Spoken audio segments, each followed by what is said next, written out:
Hello everyone, and welcome to today's Energy Storage News webinar, Advancing Energy Storage in New York, the first in a two-part series with NYSERDA.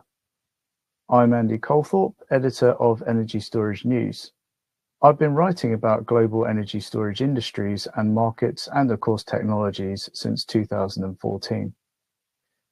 As you can imagine, or indeed as many of you are probably well aware, the picture today is very different from 11 years ago.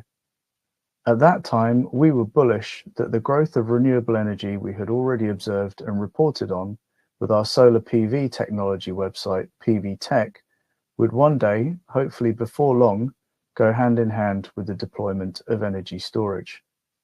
But to be honest, no one was really sure how that would happen or which parts of the world would play a leading role in adoption. Perhaps the clearest indication of where the first movers in deploying large-scale energy storage would be was in identifying the regions most rapidly embracing solar and wind, where the grid needed strengthening the most and where communities needed energy security, especially in the face of the rising climate crisis. What was much less clear, however, was how storage would be valued by electricity markets. Ultimately, if it didn't make economic sense, we wouldn't see waves of battery storage and other technologies, including new pumped hydro and innovative electrochemical, thermal, and mechanical storage.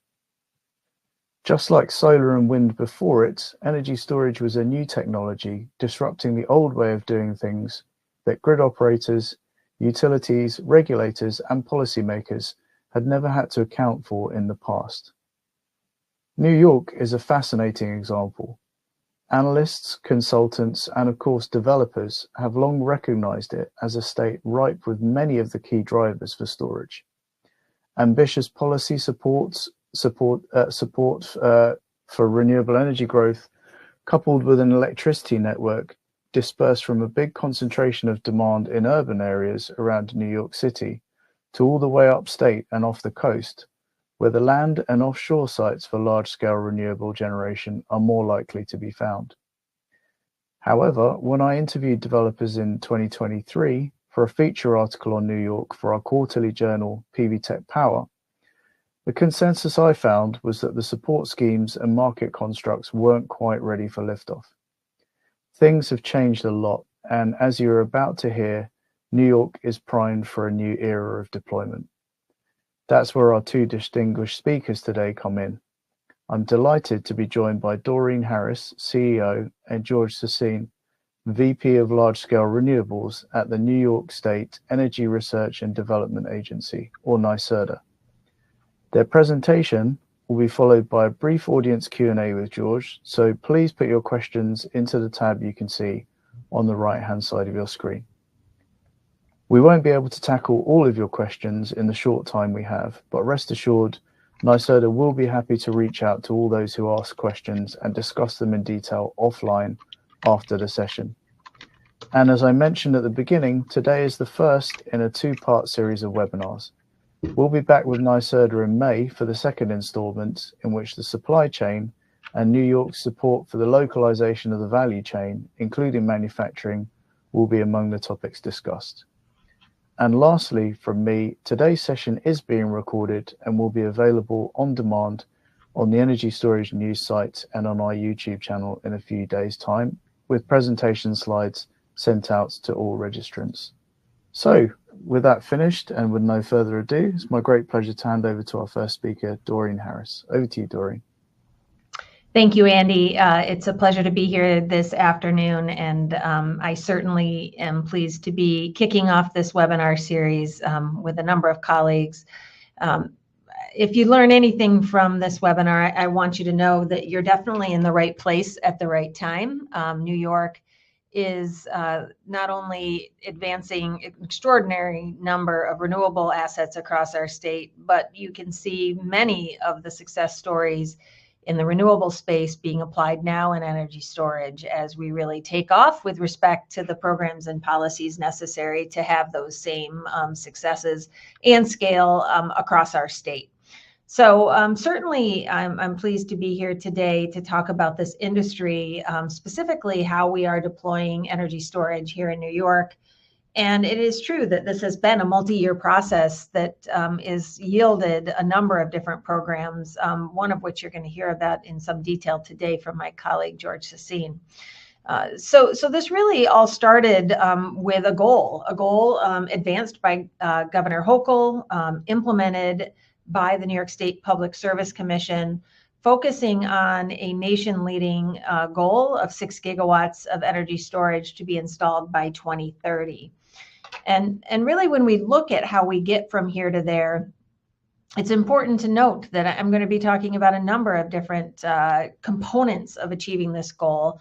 The hallmark of really how we do this work in the state of New York is not just to build programs which are central to get from here to there, but also to create the broader ecosystem necessary to really build the industry at scale.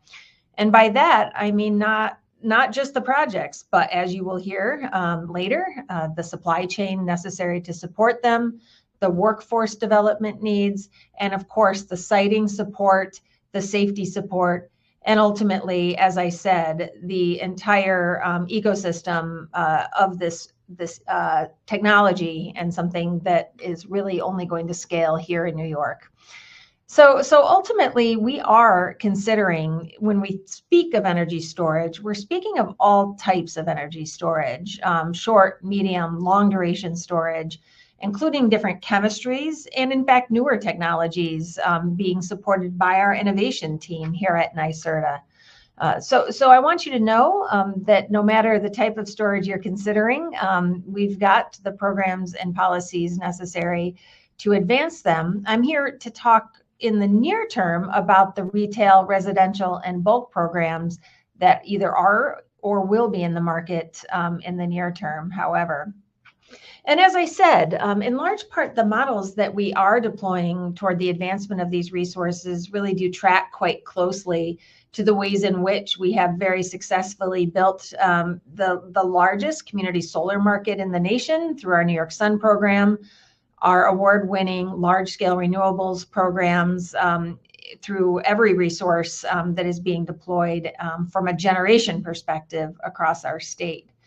But of course, we know that we need to ensure the reliable, resilient grid of the future, and that is why we consider energy storage a very necessary complement to that renewable build-out, and really are thrilled here in 2025 to be advancing programs to scale energy storage in a similar manner.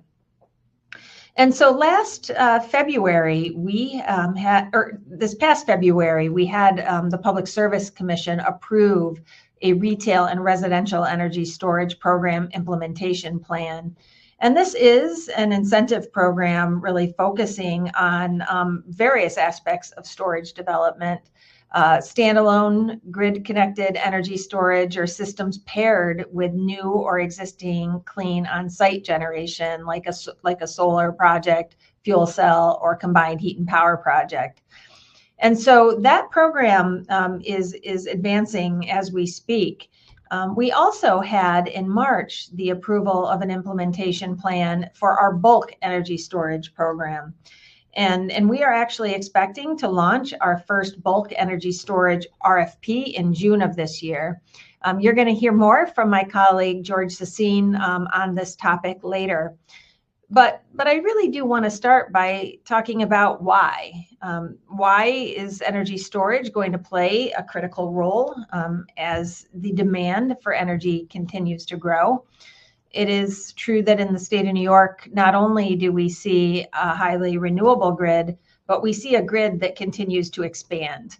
And in fact, when we look at the coming number of decades, it is a reasonable expectation that we could see our electric load roughly double in that time frame. And in doing so, we know we will be needing upwards of 20 gigawatts of energy storage in those coming decades. And so in saying that, we need to make sure that we are deploying the resources that are available in the near, mid, and long term toward that objective of a clean, reliable, and resilient grid.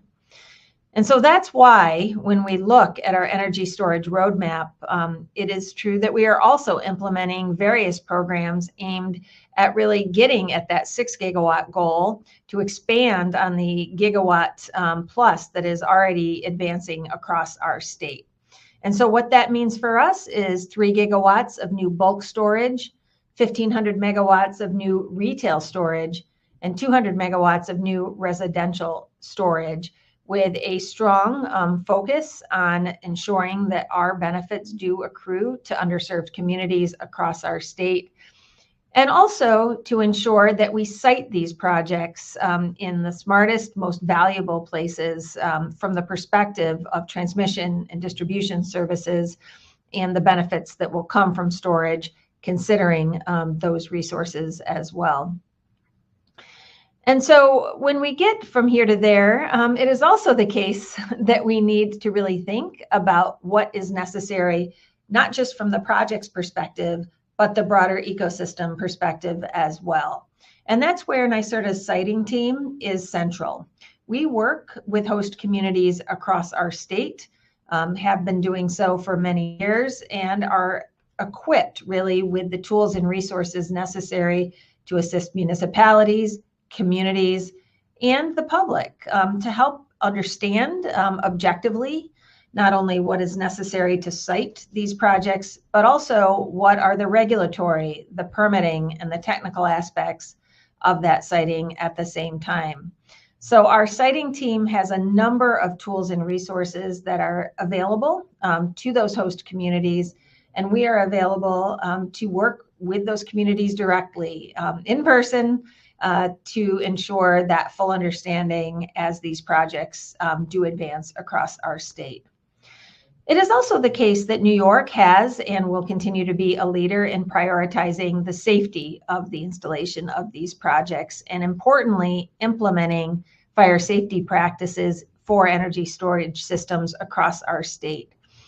And we've been pleased at NYSERDA to be working with our fellow state agencies on behalf of Governor Hochul through the Interagency Fire Safety Working Group to not only advance recommendations that will continue to advance the installation safety, the operational safety, and the training necessary to realize those outcomes, but also to advance recommendations for advancement in our fire code, the training requirements, and the educational requirements necessary to evolve really the battery energy storage system industry. And that has really gained national prominence.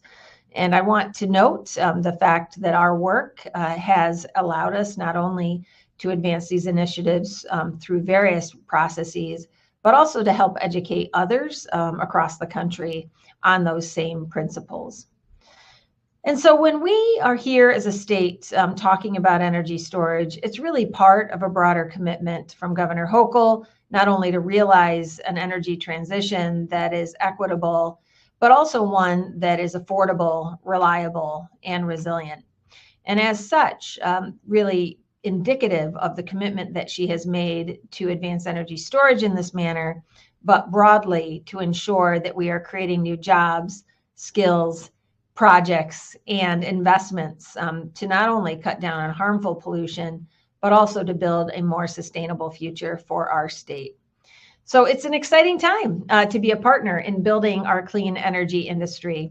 And I'm here not only to advance this particular sector with each of you, but also for you to know that our state is committed to advancing this energy future in a manner that's beneficial to so many. So we are glad you're interested in the state of New York. We're glad to talk about energy storage and any other technology or resource that is really part of that transition. So with that, I will thank you for coming together today. And I believe our next speaker will be George Sassine. I will hand the microphone over to him. Thank you, Doreen, and good afternoon, everybody. Like Doreen mentioned, my name is George Sassine. I lead the large-scale renewables and large-scale resources team at NYSERDA, which also includes the newly approved bulk energy storage program. Very excited about the future of storage in the state. President Harris did talk about the whole suite of energy storage programs that we're going to be launching, whether it's on the retail side, the residential side. But what I'm going to be talking to you about in the next few minutes is the bulk storage side of the program, which is the utility scale storage projects. So I'm just going to start by just giving a little bit more background and nuance on the history of storage that President Harris walked us through. As she mentioned, right now we have about 1 gigawatt of energy storage that's currently deployed, contracted, or awarded in the state. And in our 2019 Climate Act law, there was a goal set up for storage of having a goal of 3 gigawatts by 2030. And if you can follow the chart here, it tells the story in a very simplified way. And that goal, that 3 gigawatt goal by 2030, was doubled in 2022 by Governor Hochul to a 6 gigawatt goal by 2030. And we've done some analysis that was published in our 2022 energy storage roadmap that shows that that 6 gigawatt target is an interim step to achieve a viable path to 12 gigawatt in the next decade, and an even larger target by mid-century. And there are several reasons why in New York we need to ramp up energy storage and specifically bulk energy storage. Some of these reasons that I've listed here on the right, include the fact that as we increase renewables penetration on the grid, we're going to need more large-scale storage to shift and balance energy to meet load and reduce congestion. And as we move towards a zero-emission grid, and as we move from a summer to a winter peaking grid in New York, we're going to need more capacity to replace the retirement of downstate speakers and also address broader reliability challenges related to new sources of load.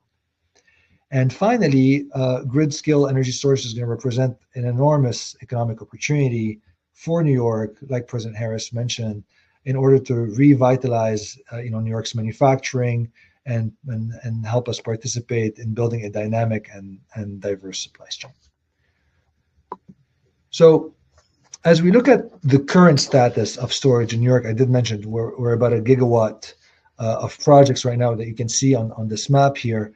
And we're going to need to add another 5 gigawatts in a very short period of time.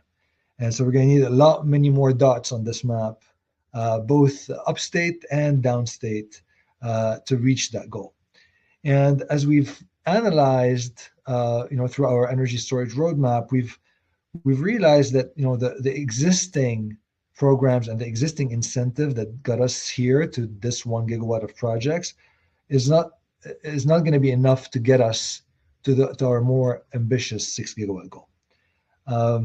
Very specifically, as we look backwards and we try to learn and adapt and evolve, we've seen in our very first bulk program a lot of attrition that happened. That's basically due to the fact that a lot of upfront payments often are not enough to make a project's economics work over the lifetime of the project. And so this is why we've created this new bulk energy storage program that's based on a very unique incentive, and it's leveraging our experience in New York and at NYSERDA in running large-scale procurements. And putting these two together is really going to make a critical and vital step in helping us get and achieve the 6 gigawatt goal that we have. So I want to walk you through what are the basic elements of our new bulk energy program. And many of these elements were actually laid out in our 2022 energy storage roadmap. And the Public Service Commission last June, in its order, did approve a lot of these elements and fleshed out some more specific requirements that I'm going to walk you through. The first piece is that NYSERDA must conduct at least 3 bulk solicitations, no less than annually. And the very first RFP is going to be issued by the end of June of this year in the next few months. And I'm going to come back to that in a moment. And core to launching these procurements is NYSERDA implementing an index storage credit, which we call the ISC, which is a new incentive that I'm also going to give you a bit more details on in the next slide. And the bulk energy program is going to include 2 targets. The first target is for up to 20% of procurements are going to come from projects with a duration of 8 or more hours. And this is set up in order to prime the market for longer duration storage that's going to be increasingly needed in the state beyond 2030. And the second target is that for at least 30% of the projects are going to need to be located in New York City, and 35% of the projects are going to be needed in downstate in zones G to K. And this is because these targets in downstate in New York City are really driven because of the peaker displacement and the disadvantaged community benefits of having projects in these specific geographies. So with these high-level elements of what the new bulk storage program looks like, at the core of it is the indexed storage credit, the ISC.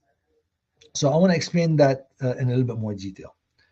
I think the first question is what qualifies as a bulk energy storage project, and the definition of bulk storage is having 5 megawatts or greater capacity and either a transmission or a distribution connection. And any project that would qualify in that definition of bulk storage would be able to participate in the program and compete for an index storage credit. And so this index storage credit has been developed in very close consultation with the industry, and it has a lot of similarities with the index REC or OREC incentives that were already used across other utility scale programs in New York. And we developed this storage credit based on 2 core premises. The first premise is that the current wholesale market revenues are insufficient for bulk project developers. And the second premise is that any incentive that we put together needs to provide a predictable revenue stream over the life of a project rather than an upfront one-time payment.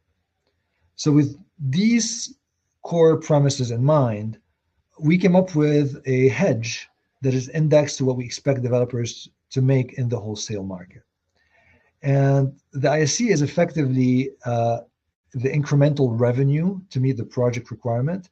And it's designed to incentivize developers to participate in the wholesale market where they can have revenue streams through energy arbitrage, where they would charge during low-priced hours and discharge during high-priced hours.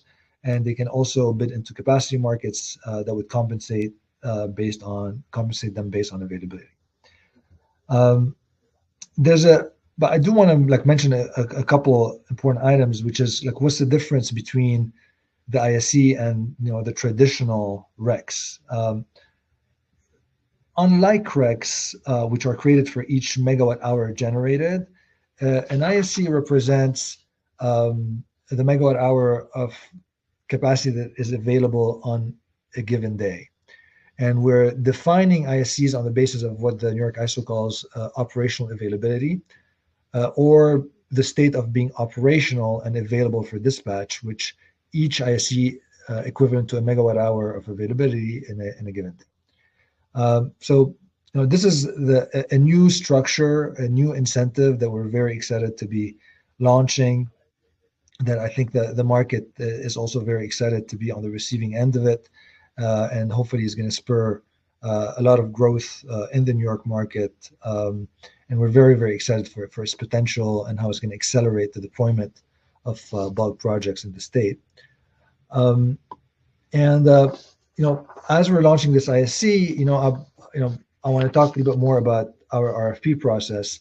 And the very first RFP that we're going to be is on target to be launched in June. And this RFP process is going to be, all the projects that are going to be participating in it are going to be evaluated in two different ways. The first item is to look at cost, and 60% of the weighting of a project being evaluated is going to be based on the levelized cost of a project. And the 40% of the evaluation is going to be based on non-price factors. And there are three major categories of non-price factors. The first one is project maturity and viability. And that addresses topics like interconnection, the status of permitting, community engagement, and the track record of developers.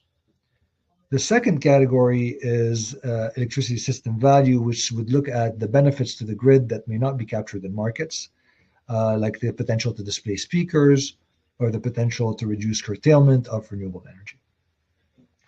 And the third category is evaluating the societal and economic impacts of the project, which includes benefits to disadvantaged communities. And in this category, we're also going to be considering criteria that addresses a project's utilization of New York supply chain to build and operate these projects. And on the topic of supply chain, this is going to be one of many topics that are going to be included in the draft RFP that we plan on releasing in May for input from various stakeholders. So the topic of supply chain and many other topics are going to be open for comments as we collect all these comments and take them into consideration in the final RFP that's going to be launched by the end of June. So we're very, very excited about launching this program. I think the future of energy storage in the state of New York is bright. We very much look forward to answering any questions you may have. And please do reach out to our energy storage team on this email right here if you have any questions. And I think, Andy, we may have time for a couple questions here yeah, excellent. Absolutely, George. Yeah, thank you so much. And lots of great questions coming in. As George mentioned, we do only have time to get to a couple of them. I think it's important to note that, yeah, there was quite a few questions about how to actually get involved with the process, of course. As you can see, you can email questions over to the email address you can see there. It's bulk storage, all as one word, at nyserda.ny.gov. We should be having a pop-up on the screen shortly with the link to the Connect With Us bulk energy storage form as well. And of course, yeah, just stay posted. There you go. You can see that on your screens there. So I hope that takes care of that side of things. So George, guess it's a big day today in the big picture policy space for the US. Thomas's question isn't specifically around tariffs, but yeah, thanks very much for your question, Thomas. Thomas is asking, can current federal uncertainties affect the programs? And I guess, George, we could kind of extend that to, let's say, you know, the Inflation Reduction Act incentives, or I guess whatever else you think kind of comes into that arena.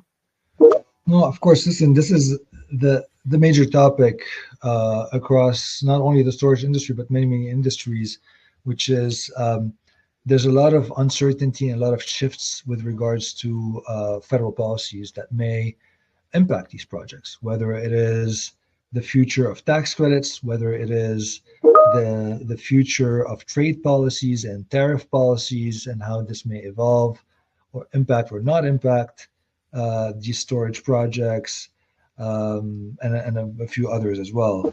I think the big question facing all of us is, how do we keep on moving forward with all these uncertainties looming? It is a topic that's top of mind for us here at NYSERDA, and that is a topic that we're going to be seeking input on in this draft RFP that we're going to be launching in May for stakeholders to weigh in on. including exploring change in law provisions that may provide may share the risk of any federal policy uncertainties with developers going forward. So that is a topic that we're studying, that we're exploring, that we're considering, and we would very much like feedback on in our draft RFP process. Absolutely, yeah, crystal clear. Thanks very much. And then there's a question from Josh here. So thanks very much for your question, Josh. So Josh is asking, how will shifts in renewable energy generation, specifically delays and or cancellations of large-scale offshore wind, impact the planning, siting, and solicitations related to bulk storage? So, yeah, I mean, this is kind of a question I was wondering about, just in general, kind of more about the relation between offshore wind and energy storage. Like, around the world, we've seen plenty of solar and storage, less so wind and storage, and much less so kind of offshore wind integrated with storage, although we have seen some movements on that. So yeah, how do you think the picture around offshore wind might play into some of these movements, I guess? Listen, I think, to the point I was making earlier, there's a lot of uncertainties on a lot of fronts, right, on how the future is going to evolve.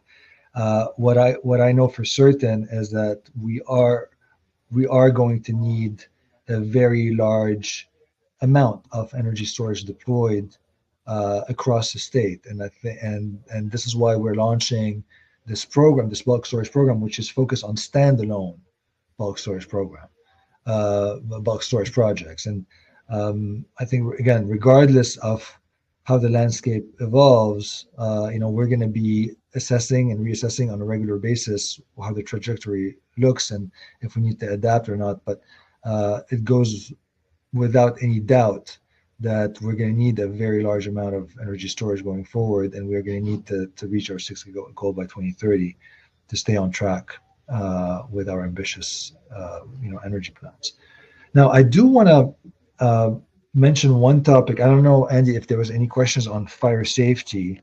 That is a topic I would love to address that I didn't get a chance to address in my slides, but President Harris did address. I do want to say a couple of things there. To President Harris's point, safety and fire safety specifically is a major priority for us as we're deploying more storage in the state and as we're launching this new bulk energy storage program. And I want to encourage all of you to join a webinar that NYSERDA is hosting on next Monday, on May 7th, where we're going to share more information and more details on the recommendations of the Fire Safety Working Group and what next steps look like from that perspective. And we're going to be incorporating these recommendations as part of our RFP and our storage program and solicitations going forward. So this is a major priority for all of us that I highly encourage all of you to sign up for in next week's webinar. Excellent. Sorry, so just to be clear, that's April 7th, not May 7th, right? Actually, no, you are right that it is May 7th. I apologize. Okay, yeah, no problem. So just a little bit longer to wait on that, but yeah. Certainly I think, from what I'm hearing from, my contacts and sources in the industry, the recommendations of changes to the fire codes, and New York City itself actually already has some of the most stringent fire codes in the world, but yeah, statewide, what I'm hearing is that, the recommendations for changes to the fire codes are really sound, and, make some great initiatives. So definitely, I'm sure that, I'll certainly be keeping an eye out for that. And I know that our readers certainly will be as well. So that's the webinar, New York's Interagency Fire Safety Working Group webinar, Deploying Safe Lithium-Ion Energy Storage in Your Community, May the 7th. So I think just one more question, if I may, George, and then we'll have to sign off. But there was a question here about, bear with me, sorry. So Roman asks, thanks for your question, Roman. Will NYSERDA specify the location of energy storage projects for the bulk energy storage program, or is the location and or site to be proposed by the proponent? And I wonder if, George, you could give us a flavor of like what makes a really good location for energy storage in New York. No, that's a wonderful question. I think it's up to the proposer and the developer to figure this out. Where we are going to we do have a target to encourage location in New York City and in downstate New York, like I mentioned earlier, where we would encourage some of locating these projects in some of these geographies. But otherwise, we very much look forward to siting storage where it's needed, and we would be evaluating them based on a variety of different factors, some of which the large categories I shared with you earlier. And again, happy to answer any more detailed questions once the draft RFP is out, where it's going to lay out a lot more details on what our evaluation criteria and process is going to look like. That's fantastic. Well, yeah, I'm sure we all look forward to that, George. And so it's pretty much time for us to wind up for today. So I just want to thank our speakers today, Doreen Harris and George Sassine. Thank you so much for your time. It's been great hearing from you. And yeah, all of this stuff that I've been reporting on for a while now, sort of, really coming to life is really encouraging to see. And most of all, I want to thank everyone who's signed up and attended the webinar, those who asked questions and those that didn't. And I do want to emphasize that, obviously, if you did ask a question that wasn't answered, NYSERDA would be more than happy to follow up and discuss that with you offline afterwards as well. So biggest thanks goes to our audience, but obviously big thanks to NYSERDA and the state of New York as well. And furthermore, yeah, thanks to everyone who's a part of this amazing clean energy industry and doing the great things that you do. And we'll look forward to seeing you all for the next webinar. Date's not quite confirmed yet, but that will be probably in the second half of May, I think. George, thanks so much for your time. Thank you so much.